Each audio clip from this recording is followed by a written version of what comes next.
Real stories from the people breaking and defending the internet. The podcast where we talk with cybersecurity professionals about their journey into hacking, the moments that shaped their careers, and the stories behind their coolest discoveries. This is Chat with a White Hat. In this episode, we'll be chatting with Neil Kettle, director at Digit Security Limited. We'll dive into how he got started in cybersecurity, the challenges he faced along the way, and his perspective on the industry today. Let's get into the conversation. Neil Kettle, thanks for joining us. It's good to have you here. Hi, thank you for inviting me. Can we start a little bit about you telling us who you are and what you do, just at a high level, since we're going to dive deep into who you are in a little bit? Well, I'm a vulnerability researcher and bug hunter, reverse engineer. I used to be an academic many years ago in theoretical computer science, but I left that behind, you might say.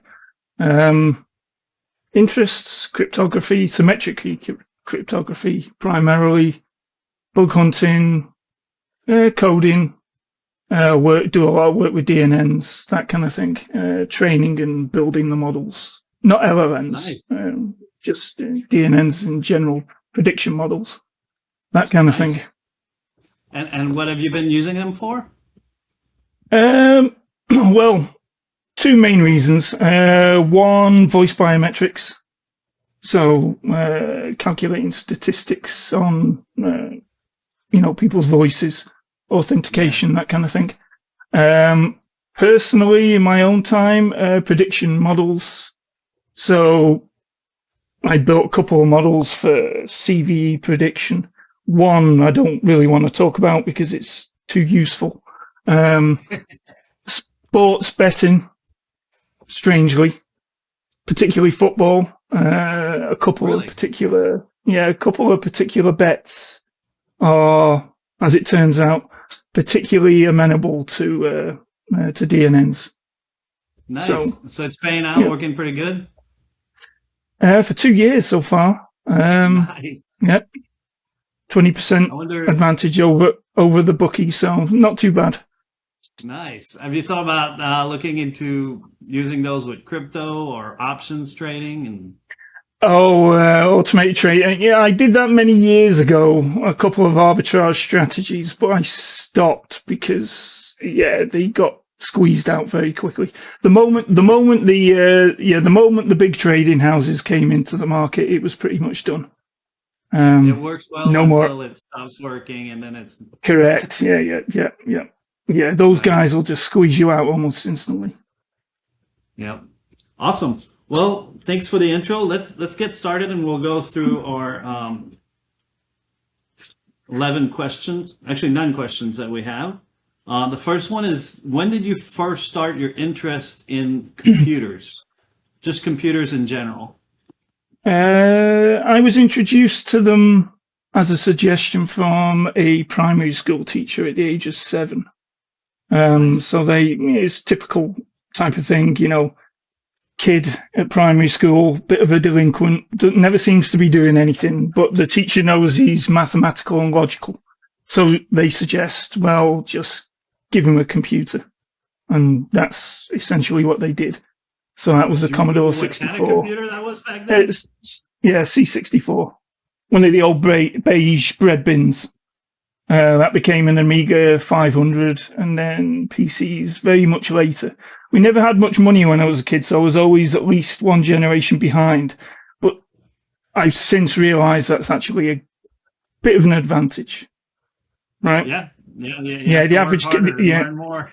correct. The average coder today simply doesn't care about efficiency. Yeah. So that led into the interest in security because reverse engineering, reading code, the need to be efficient. I was actually wondering about that today. Like people like you and I think we're around the same age. We had to work really, really hard to figure this stuff out. There was no Well, there's no books. internet. Yeah, There was exactly. almost nothing. Yeah, I've still got the only thing I had with a C64 was an incomplete set of an old magazine which was distributed in the UK called Input. Okay. I've still got the originals, but now I've actually got a full set. Nice. So yeah, that's all I had was that and the standard manual that you get with a Yeah. C64. Same thing with Yeah, the we have a Amiga. similar story. When I was a kid, we didn't have much money. That I didn't have any computers. The neighbors had Mm, the Commodore 64 and things like that, and everybody wanted to play the Ninja games, but I just wanted to type and code, figure out basic and yeah, all that.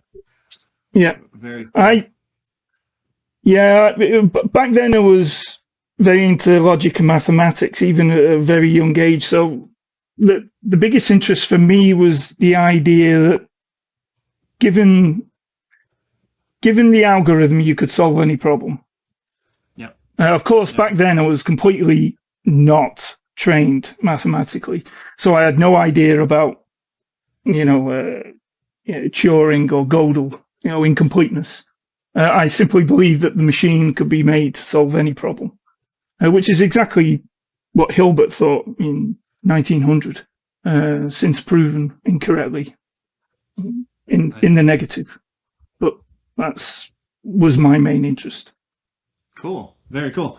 Let's move on to the next question. Is similar but cybersecurity. So when did you get your first interest in Uh, cybersecurity? yeah, I wish I hadn't because of the trouble it caused me and has to this day. But that would be 1999 when I was a first year undergraduate student in computer science. Um, Quite strange that it happened that way. I was a cracker prior to that, so reverse engineer, and sat on IRC as everybody was in those days. And Yeah. standard story guy comes to me and says, "Hey, here, look at this piece of code. Can you figure out what it does?" And it was an exploit for, I believe, IIS at the time. I think it was NT4 back then. IIS 4 or something, or 6 or something like that. And he was complaining that it would work on some machines but not others. And he says, "Oh, can you take a look at this?" So I did. Very quickly realized how it worked. And the skills from reverse engineering and cracking, modifying programs were virtually the same. But I'd never thought to employ them in this way.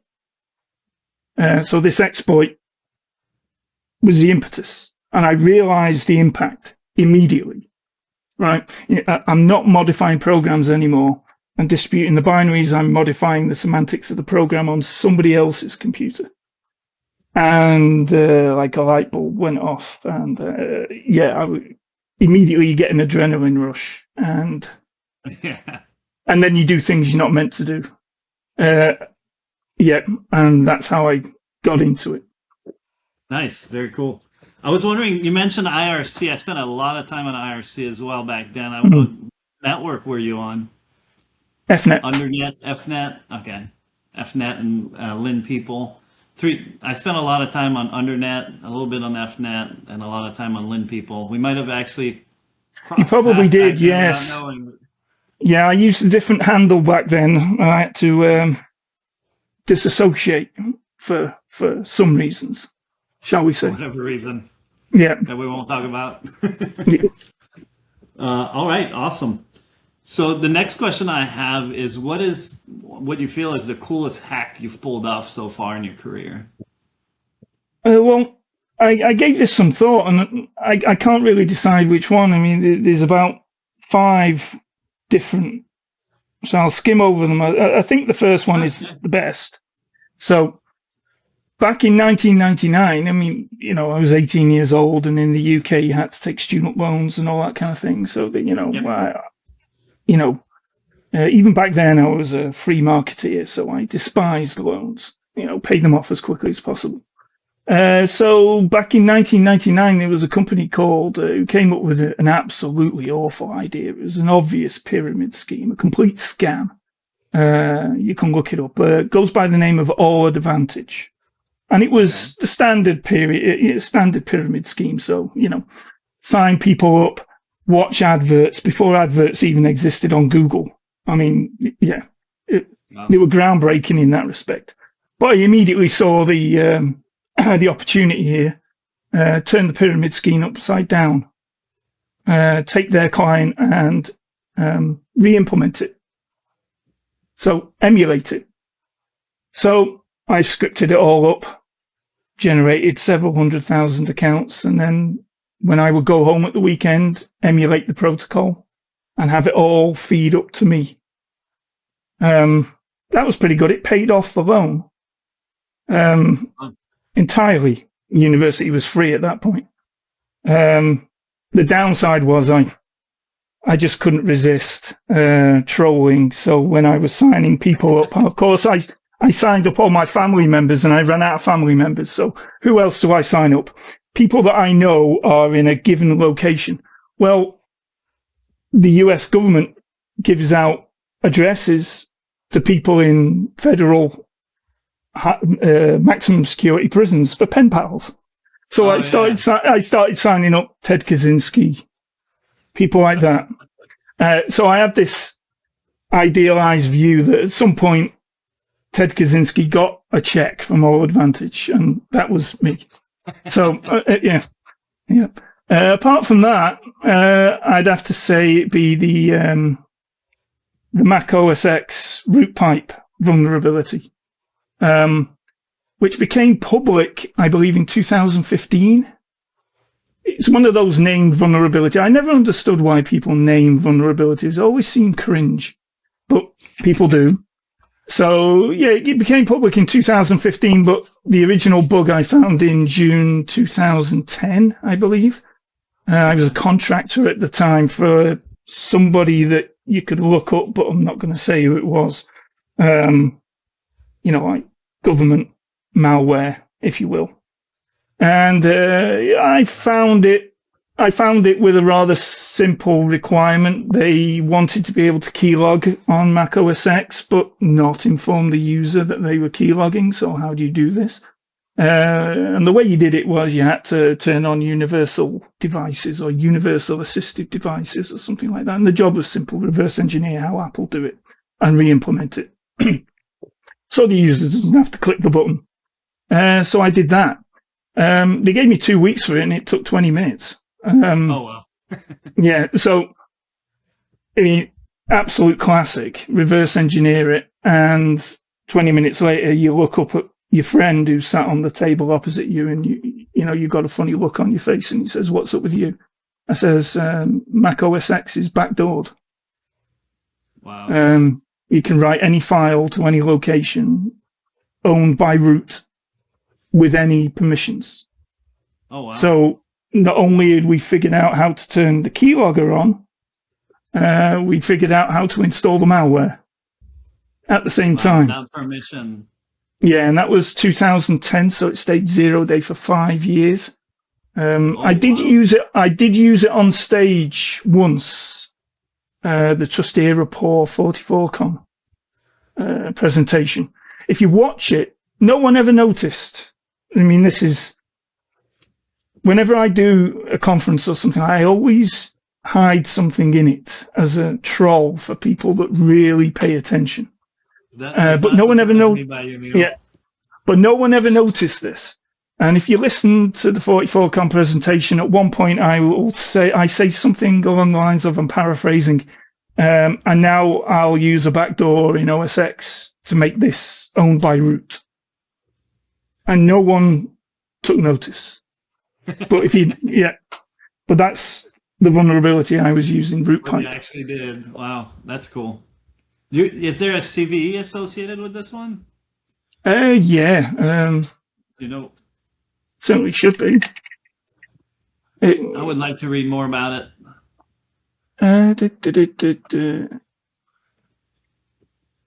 Of course, it's not even on the Wikipedia page for it. CV 2015-1130.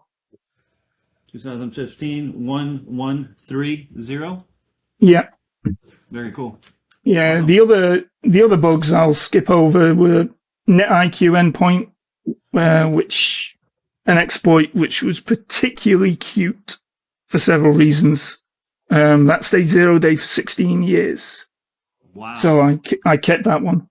The DNE, Deterministic Network Enhancer 2000, which was a Windows kernel bug, which hit all Cisco VPNs. That was interesting because of a run-in with a guy that worked at an insurance company when I was actually on site doing a job. He was running around trying to fix it, and he was complaining about he actually said some asshole has dropped a bug with no patch. And, I'm standing next to him and I look over his shoulder and he shows me the exploit and I say, oh, that guy. And he says, oh, why, do you know him? I said, yeah, he's me. Which was interesting. It led to an I interesting bet. conversation. Yeah, about the morality of vulnerability research, etc. Yeah, the other one was the FreeBSD K-timer kernel exploit, which earned me a rather ignominious mention in a hacker e-zine by a group by the name of Zero for Owned, who in 2009 owned Dan Kaminsky. At the end of the e-zine, they expressed their hatred for me and told me to quit security.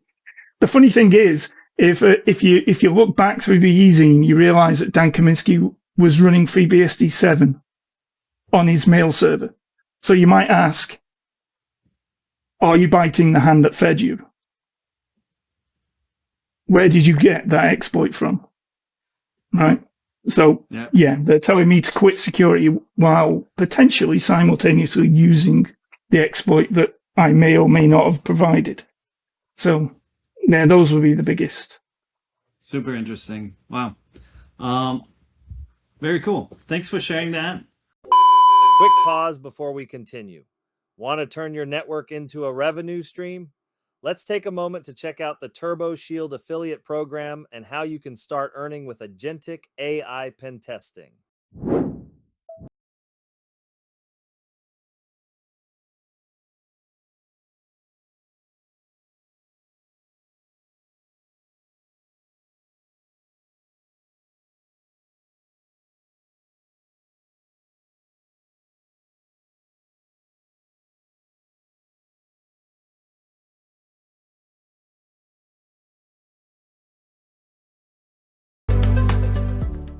Next question is not necessarily pen testing, but what kind of testing is your favorite and why? Um, reverse engineering and crypto related stuff. I tend to like problems that I liked as an academic. Ones where there is no pressure to succeed. One of the problems Okay. with pen testing, the pen tester's dilemma. You find a lot of issues, client complains there's a lot of issues, and you get blowback. You don't find issues, he wants to know why you didn't find issues, and, you're invited to prove a negative, which is And why I always say, ultimately, they also wanted no issues, but also correct. questioning why there's no While issues. simultaneously, which is why I've always said that pen testing is a fool's errand. Right? It's a born to lose proposition. You're damned if you do and damned if you don't.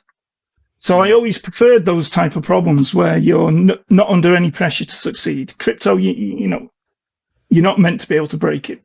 Reverse engineering, you find something fine, like the root pipe book. If you don't, well, we just implement it another way and that's And it. maybe you learned along the way as well. Correct. Yeah. Yeah. Yep. Also, I agree on, pen tests feels like, I mean, they're very important, obviously, right? We still need to do pen Mm. tests and it identify issues, it removes issues and things like that. But I've always found that I could spend so much more time, especially most applications, you can spend so much more time on them than you do in a typical pen test. And like enterprise application, you could spend months on them Yeah. and just always still finding things and digging deeper. So I can see why you like that. Yeah. Get to really, really know the target inside out. Correct. Yeah. Awesome. Let me go ahead and ask you the next question. What is something you think everyone can do to get better results when it comes to security testing? Like people are maybe not doing enough, and Well, you see, I always go back to first principles when I think like this. I put my academic hat on, and it's one thing that I would say is first principle: remove bureaucracy. Okay. People always the tendency today is the inexorable march of the bureaucrat, and bureaucracy is an art, and people forget that it's an art. It's the art of making the possible impossible, and people forget the fact that it's a human being that's going to be doing the testing, and human beings haven't changed for 100,000 years. They operate the same way as they always did. And one thing that Apple realized is friction in user interfaces between the person and what they're trying to do is a very real problem, and you should reduce it as much as humanly possible. And that's where the bureaucrat comes in when it comes to security testing. Every pen tester's done it. You're going on a job and it's a firewall config review, and the client says, "We can't give you the config." Oh, okay. So what can you give me? Well, I can give you a screen share on a Teams call, but you can't control the mouse. You have to you have to speak to the guy, and he's going to move. How big's the file? 10,000 lines. Oh, right. Okay. Right. Yeah. Right. And We're going to spend 2 weeks scrolling. It's always the same. Yes. And, salespeople and managers at pen test outfits, they understand fundamentally the bureaucratic imposition, but they won't fight against it because it's in their interest to always comply. The old adage, the customer is always right. Well, if you actually want to deliver these jobs, you remove as many of the hurdles as humanly possible. But they just seem, since 2007 till now, the number of hurdles has just been it's up every year. Every single year, it just keeps on going up. Yeah. We can definitely do a lot better as an industry to better educate folks as to, what makes the most sense, what will get them the best results. Because like you said, co-piloting a firewall review or config review like that is not an efficient way to do things. It's burning time that could be spent doing better things. Correct. Absolutely. Correct. The amount of, the hoops just keep getting bigger. Yep. And, it's similar. Sometimes folks, they'll say, we just want a black box pen test. We don't want to provide any information whatsoever because, you have to prove yourself and things like that. I think it's important to educate people as to there's different types of pen tests. The reason we ask for that is to provide more value within a certain amount of time. We definitely don't do enough of that. I agree. The explaining and sending out people for success, basically, as opposed to just saying yes. We say yes too much. Awesome. Correct. Yeah. What is the biggest misconception people have about penetration testing and security testing? I'd probably say some of the clients that I would speak to tend to believe that security testing is 100% technical. It isn't really, essentially. I mean, Pareto principle. I'd say it's 20% technical and 80% bureaucratic. A friend of mine once went for an interview at a pen test security consultancy just recently, and was surprised to hear during the interview that the interviewer basically said that pen testing is glorified data entry, and that was an interview at a pen test. That's a hard stretch. Well, yeah. But if a manager at a security consultancy is willing to say that, it shows how far the needle has gone with regard to the balance. It's not 100% technical. It hasn't been for a very long time. Those type of jobs tend to go to contractors, not security houses, pen test houses. They would go direct to somebody that they know and can trust, or they would hire them, right? So Guys from back in the day in the late 90s, like LSD, Last Stages of Delirium, were a Polish group of students. Okay. I still believe they all work at Microsoft. Okay. They get hired. They don't end up in security testing outfits. Interesting. Very cool. Yeah, I agree that initially when people start in this field, they're 100% focused on the technical aspect, but over time you learn, like you Yeah, said, the politics, but time management is a huge thing because initially you can get like stuck in the first thing you find and you just spend a ton of time on it. When if you took a broader view up front, you might have found a better lead to weave correct. into and whatnot. So absolutely, I agree. There's a lot that can be done to improve. That's non-technical. What is a vulnerability or attack vector that you think is underestimated right now? People are not really looking enough for that, not taking advantage enough of that. I'm not so. I'm not sure if it qualifies as a vector, but I probably say it's something that's masked by something that isn't actually related to security itself, like free market economics masks it, and that's the idea that the old techniques of remote root, remote system exploits have gone away. People suffer from a logical fallacy that just because we haven't seen any of these exploits implies they don't exist anymore. Right. But it's not the fact that they don't exist. They do exist. It's the market economy that is hiding them from you. You don't see them anymore. And And how's that's the becoming, market economy hiding it? well, it's the tyranny of the highest bidder. The pentest outfits won't pay $100,000 for a remote route. They won't pay $1 million for it. They can't. Right. Governments can. So those exploits and that type of information goes into a very deep, dark hole, and you will never see them until somebody comes along and finds it again. And then the only hope for the industry is that the person that finds them doesn't have the contacts to try and sell it again. Right. To keep it private. Yep. But as the tendency to centralize over time, the number of people that do this kind of work is getting smaller. You average in 2007 when I joined pen testing, I was shocked that out of a group of 30 pen testers, only about 3 could read assembler. Only about 5 could read C.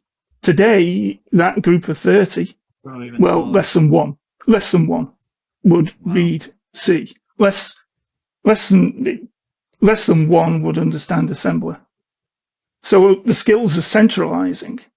So the number of people that can do it is getting smaller, and therefore the probability that that person has contacts to sell the exploit should they re-find it is higher. So these exploits just never see the light of day. They disappear. And everyone has the same fallacy. We don't see these things, so therefore they don't exist. They're the most dangerous ones, though. Correct. Because nobody has the patches.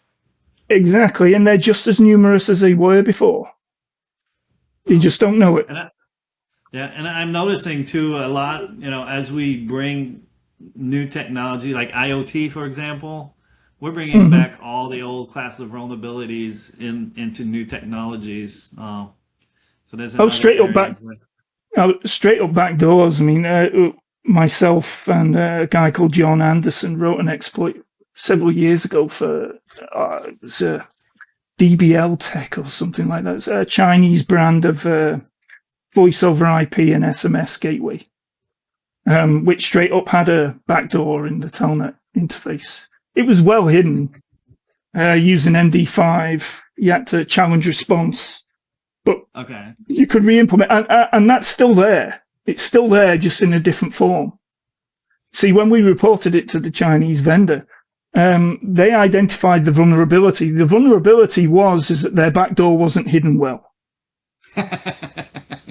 Hide your backdoor, man. So they just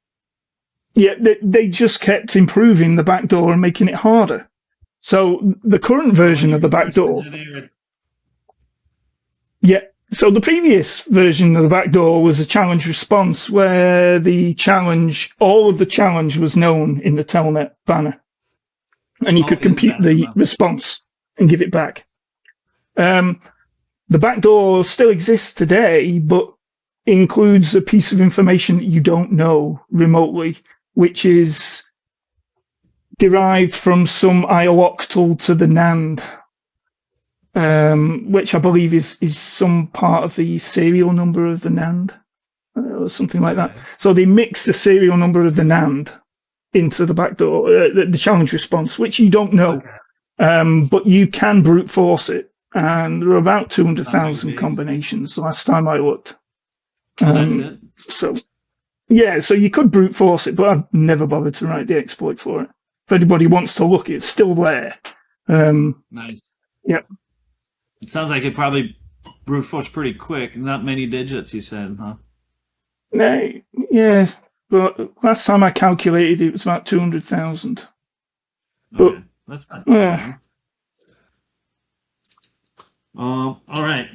2 more questions for closing. The first one is, if somebody wants to break into cybersecurity today, what's the advice you'd give them?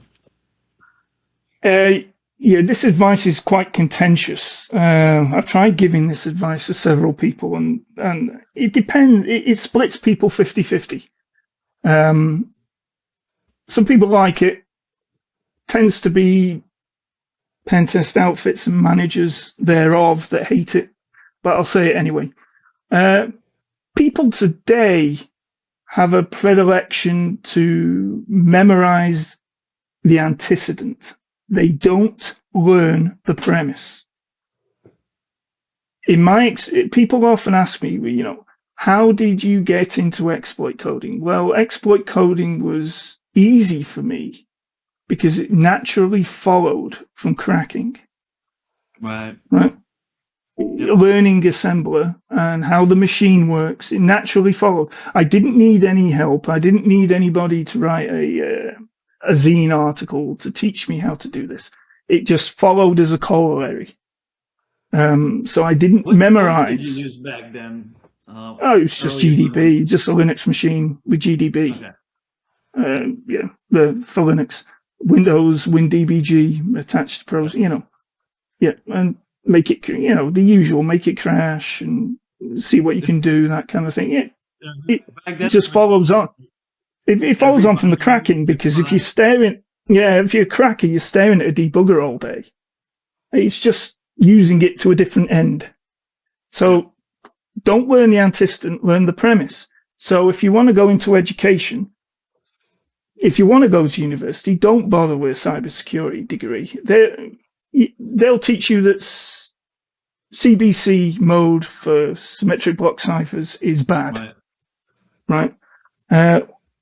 But then you'll never learn the why. But if you learn computer science and theoretical computer science as a science, all else will follow as a corollary. Right? You'll learn. You to learn on your yes, own you'll learn. Correct. You'll learn. Go as low down to the core science as your intellect will permit you, and then start from there. Applied back in my academic days, we used to call things like cybersecurity degrees as like an applied science. Right? It's it's not the science; it's the output of the science. Yes, it's the antecedent, not the premise. Always look. And people have a tendency to do that. They think it's a shortcut. It isn't, because you end up thinking inside a box, and you're in the box, but you don't even. And worse still, you don't even know you're in the box because you've never seen anything outside it. Yeah, it reminds me sometimes somebody can find a SQL injection, but they have no concept of how to write SQL statements. And That is exactly what I saw in the early 2000s when people started pumping out zine articles to exploit stack buffer overflows. People would just pen test it. I can give a perfect example of it. My first job in pen testing after I came out of academia, there was a guy who sat opposite me on the first day, and the first day he says, I hear you've got some experience with exploit coding, because when I went for interview, I told them I'd done a bit, but never told them exactly what. The reason being is the first interview I took, I told them everything. And the reply I got was to the recruiter was, we can't hire him because he must be a black hat on account of the fact that he's written all this stuff. So therefore he must be bad. So I learned from that, don't tell them everything. And on the first day, this guy says, oh, I've got this bug, stack buffer overflow in this open source program. Can you take a look at it? I've been trying to exploit it for 6 months, and he's been following these steps, and he couldn't crack it. And it basically took 20 minutes just to get the offsets correct. But because it wasn't written down in the steps, the antecedent, he couldn't fathom the principle. Learn the premise, the core, and then everything else will follow. And practice. Practice. Open source code, read it until your eyes bleed and you can understand C perfectly, and then disassemble it to the point where you can read the assembler. And when you're reading the assembler, there's a common phrase that says, you're fluent in another language that isn't your mother tongue when you catch yourself thinking in that language. Yep. Same thing with this. If read assembler until you catch yourself working out the C inside your head. And when you get to that point, you're good enough. Then you're fluent. Correct. And then you can apply that to everything else. As someone said, all code is open source. You just have to read the assembler. Yep. Very cool. Awesome. So last question is, where can people find out more about you, follow you, and learn more about your work? I've got a couple of very cringy videos on YouTube, which were filmed at conferences. I always hate giving conference speeches for several reasons. One, I never quite did understand why people would ever listen to me. Because you got interesting stuff to say. I have an absolutely awful voice. I sound like a monotone record from the 1980s playing. I speak logically. I've got nothing interesting to say. I never understand why people listen to me. So you can watch those on YouTube. The other place is digit-labs.org, which is an old website from back in 1998. Sorry? It's been up and operating since 98? Yeah. Yes, it used to be a group back in the day. There were 4 or 5 of us back then. I don't know what. Digit Labs. Yeah. Oh, okay. Yeah. Digit Labs. Yeah. Still. Okay. Yeah. So, it was bug hunting, exploit coding, and distribution of thereof. But at some point, I guess I took ownership of the domain and kept it going. Can't quite remember when that was, but it must have been years and years ago at this point. So, yeah, I update it every now and again when I put out an exploit, but I tend to keep hold of them these days. I don't. It just makes sense for what you're doing, I guess. Yes, the market forces. People don't like to say it, but market forces will always succeed. Yep, that's what dictates what happens in the world, I guess. Correct. Yep. Very cool. Well, thank you so much, Neil, for joining us today. It was really good to get to know you. It was good to see you again as well. It's been a long time, and we'll keep in touch, and maybe we can talk again later in the future. Okay, excellent. All right. Thanks, Neil, Right. and take care. That wraps up this episode of Chat with a White Hat. If you enjoyed this conversation with Neil Kettle, make sure to subscribe to our channel.